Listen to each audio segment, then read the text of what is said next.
চলচ্চিত্রের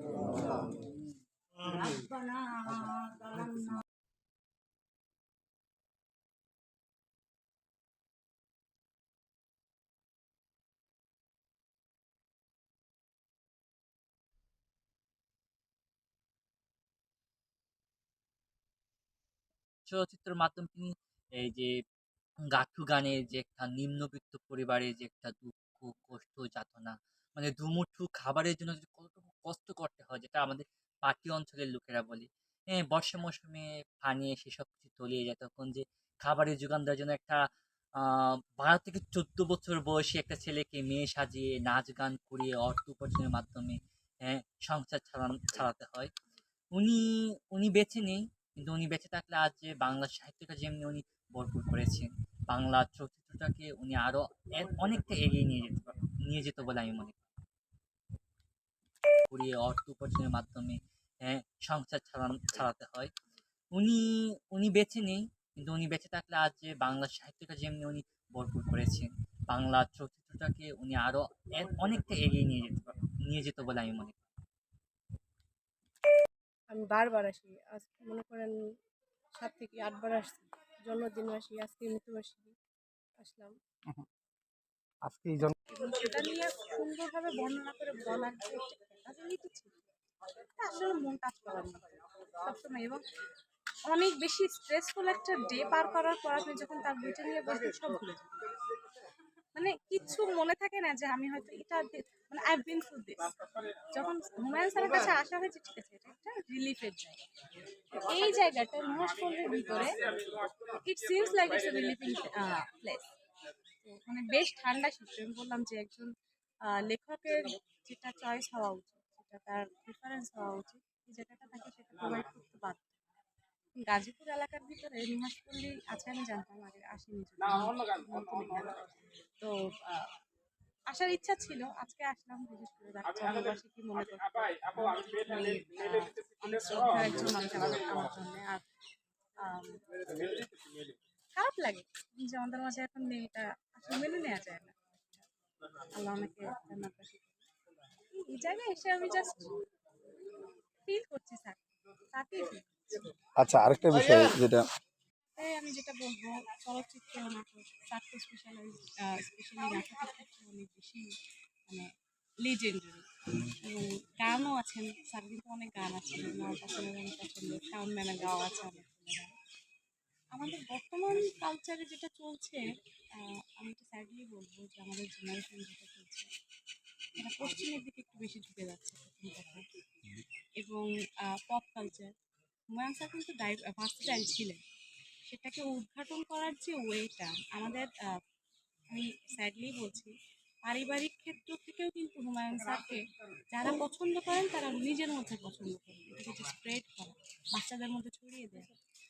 ওই যে যখন আপনি একটা গুপ্তধনের খোঁজ পাবেন, সেটা তো আমি যে গুপ্তধন ব্যবহার করবো সেটা তো জানতে হবে, ওখানে লোকেশনটা ওখানে আছে। এই লোকেশনটা আমাদের ইউথ জেনারেশনে এটা, এই যে চলচ্চিত্রের যে একটা হিউজ অ্যামাউন্টে, মানে তার যে ডিরেকশনটা ছিল, উনি কিন্তু অভিনয় করেছেন। কম লোকে দেখবে, মানে আমাদের ইয়াং জেনারেশন বিশেষ করে হুমায়ুন কিন্তু অভিনয় করেছে। কিন্তু এর মধ্যে আমরা যেটা করি পপ কালচার এবং হচ্ছে ওয়েস্টার্ন, এই ওয়েস্টার্নের দিকে যাওয়ার কারণে আমরা দেশীয় যে লিজেন্ড আছেন, কিংবদন্তি একজন আছেন, আমাদেরকে পাতা দিচ্ছি। Sad but true. আমি চাই চাই এগুলো ছড়াক, কিন্তু উপায় আমি বলবো না যে জোর করা হোক কাউকে না পড়ো, এটা পড়ো। কারণ যে একবার হুমায়ুন স্যারের সংস্পর্শে এসেছে সে বুঝবে কেন এসেছে, কেন পড়ছে। যতক্ষণ না ধরা হবে, যতক্ষণ না কাউকে পাঠ করা হবে, ততক্ষণ তো বোঝা যাবে না আসলে তার মধ্যে কি আছে। তারা ফিল করেছে, আমার মনে হয় তারা ভাগ্যবান। একটা একটা ভালো রচনা সাহিত্য একটা ফিলের মধ্যে নিজেকে ইনক্লুড করতে পেরেছে। আমার মনে হয় পড়া উচিত, সবারই পড়া উচিত। তুমি দেখা উচিত এই চলচ্চিত্র, গান, নাটক। তারা নাটকগুলো এনকে দিবে, সত্যি কথা বলতে। স্যারের জন্মদিন, তার স্মৃতিচারণের উদ্দেশ্যে আজকে মূলত নুহাসপল্লী এখানে আসা। স্যারের বিভিন্ন বিখ্যাত রচনা, শুভ্র, মিসির আলী, হিমু তো আমাদের যে জেনারেশন সবার কাছে অনেকই পছন্দের।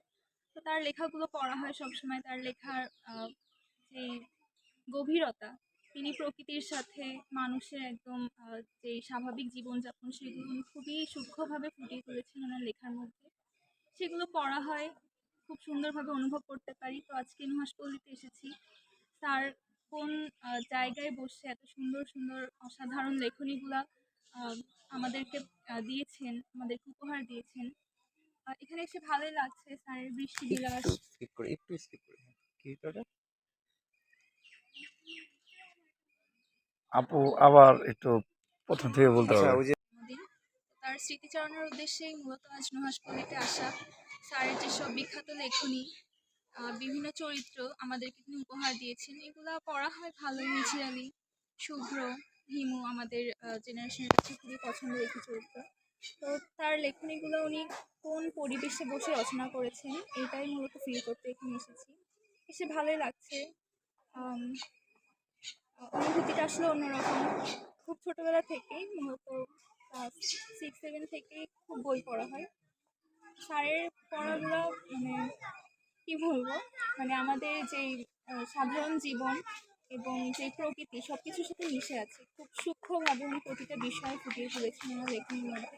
এগুলো পড়লে আসলে অনুভব করা যায়। ভিতর থেকে অন্যরকম একটা অনুভূতি আসে। তো স্যারের জন্মদিনে এখানে এসে ভালোই লাগছে। স্যারের জন্য শ্রদ্ধা প্রদর্শন করছি।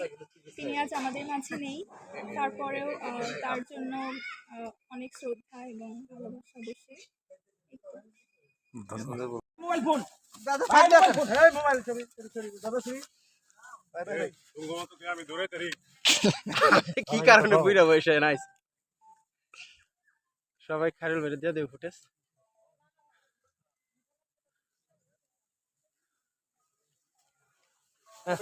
কে জানো দেখ কি হবে ফুটেজ দেখ 3 সেকেন্ড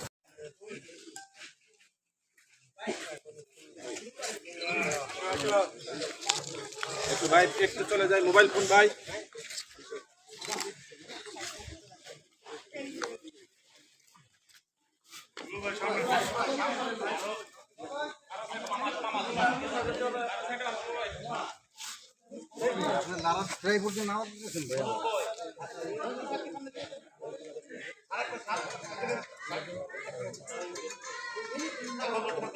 এই মোবাইল সাউন্ড অফ করি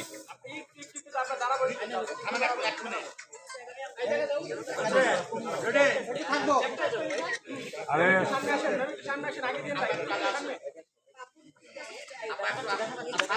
আপা একটু সামনে আসি আপা একটু সামনে আসি আপা একটু সামনে আসি আপার একটু সামনে আসি আপা ওকে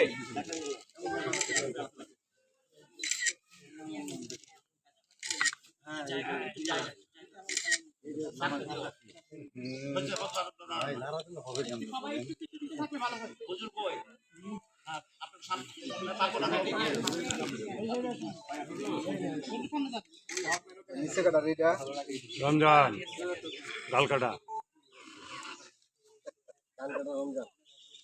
ভাই ওই পাশ থেকে ছবি না তুলি একটু আপনি দাঁড়াই সবাই একটু বন্ধ করে ব্যাক ক্যামেরা করি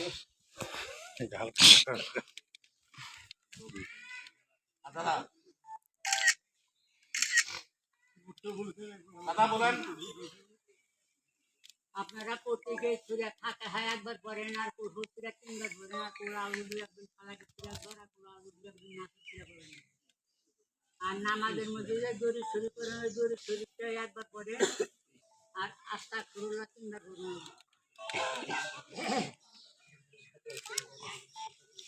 আউযু বিল্লাহি মিনাশ শাইতানির রাজীম বিসমিল্লাহির রহমানির রহিম الحمد لله رب العالمين الرحمن الرحيم مالك يوم الدين إياك نعبد وإياك نستعين اهدنا الصراط المستقيم صراط الذين أنعمت عليهم غير المغضوب عليهم ولا الضالين بسم الله الرحمن الرحيم قل هو الله أحد الله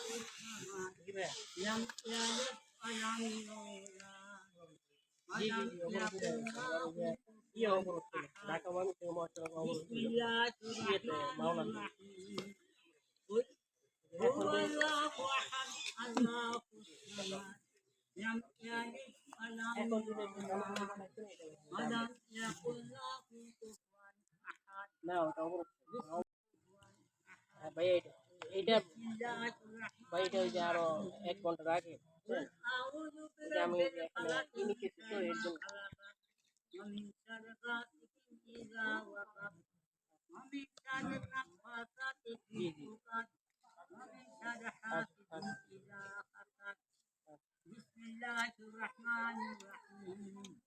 قل أعوذ برب الناس ملك الناس إله الناس من شر الوسواس الخناس الذي يوسوس في صدور الناس من الجنة والناس اللهم صل على محمد وعلى آل محمد كما صليت على إبراهيم وعلى آل إبراهيم إنك حميد مجيد اللهم بارك على محمد وعلى آل محمد كما باركت على إبراهيم وعلى آل إبراهيم إنك حميد مجيد أستغفر الله ربي من كل ذنب وأتوب إليه لا حول ولا قوة إلا بالله العلي العظيم أستغفر الله ربي من كل ذنب وأتوب إليه لا عذاب النار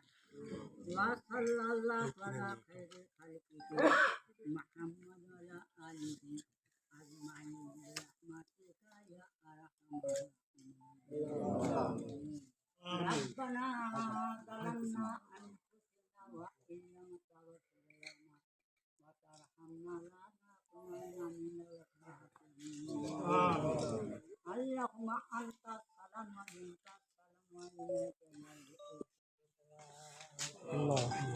হে আল্লাহ আমরা কি করব না আপনার পবিত্র কোরআন হে আল্লাহ ইয়ার যত সব আল্লাহ লক্ষ লক্ষ জন বাড়ি আমরা আপনার সোনার মদিনা হে আল্লাহ আমরা যারা যারা হাজার আমরা প্রত্যেক অন্ধকার অবস্থায় আল্লাহ কবরের মধ্যে আল্লাহ শান্তিতে রাখেন আল্লাহ হে আল্লাহ প্রত্যেকের কবরের মধ্যে কিয়ামত পর্যন্ত হে আল্লাহ যারাও অসুস্থ আছেন আল্লাহ তাদের সুস্থতার দান করিয়া দেন আল্লাহ হে আল্লাহ আমরা যে দোয়া করছি আপনি দোয়া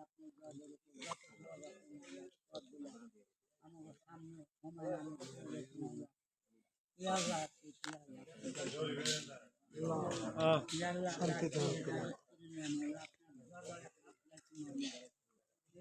আমরা যতগুলো মানুষের হাত রাখি আপনি আমাদের যার হাতটা পছন্দ করেন আপনি তার হাতের সঙ্গে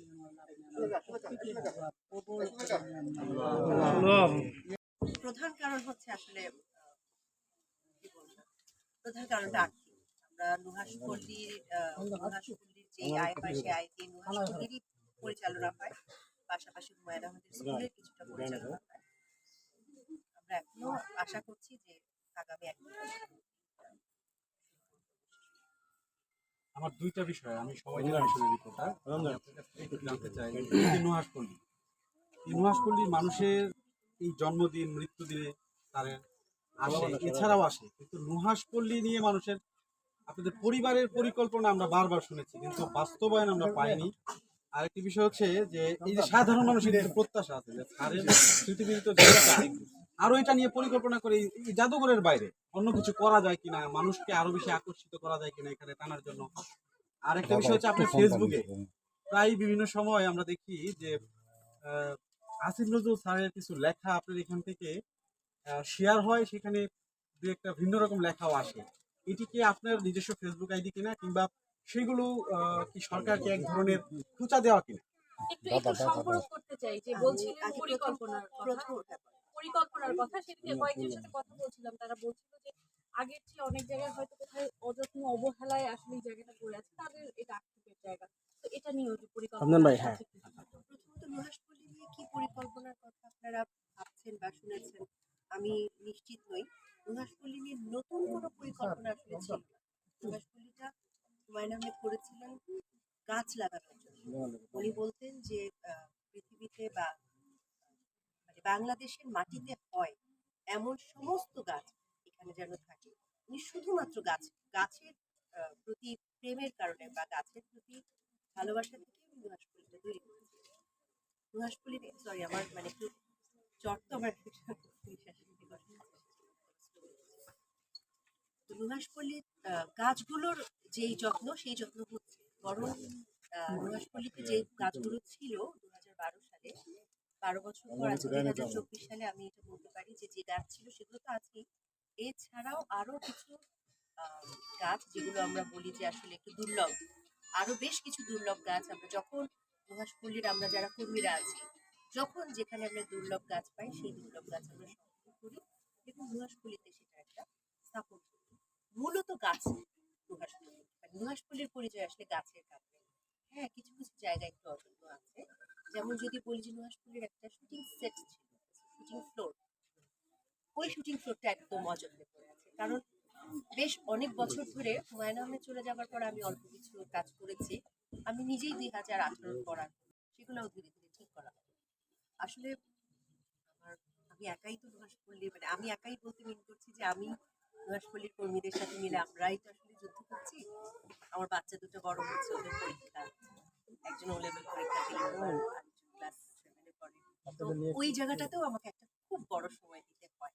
এই যে একটা কি বলবো বয়সন্ধিকালের দুটো ছেলে বাচ্চা, যেহেতু বাবা আমাকে বাবার কাজটাও করতে হয়, মার কাজটাও করতে হয়, ওখানে একটা অনেক বড় সময়। যে কারণে আমি হয়তো বা হুমায়ুন আহমেদের মৃত্যুর পর যত বেশি নুহাশপল্লীতে সময় দিতে পারতাম ততটা হয়তো বা পারতাম, কিন্তু নুহাশপল্লীর গাছ ভালো আছে এবং এই যে বললাম দুর্লভ নতুন গাছগুলো এখানে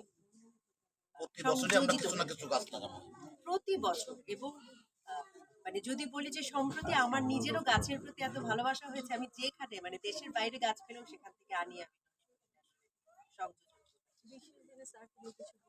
না। আমার কাছে হুমায়ুন আহমেদ এখনো ভক্তরা সেভাবেই আগের মতো করেই তাকে ভালোবাসে, তার প্রতি শ্রদ্ধা জানায়, সেই বিষয়টা কেমন লাগে? আসলে আমি হুমায়ুন আহমেদকে নিয়ে বিশেষ দিনে আমার কোনো আলাদা কোনো ভাবনা হয় না, বরং বলবো বিশেষ দিনের যে সাধারণ দিনগুলোতে আমি বেশি করে তাকে অনুভব করি।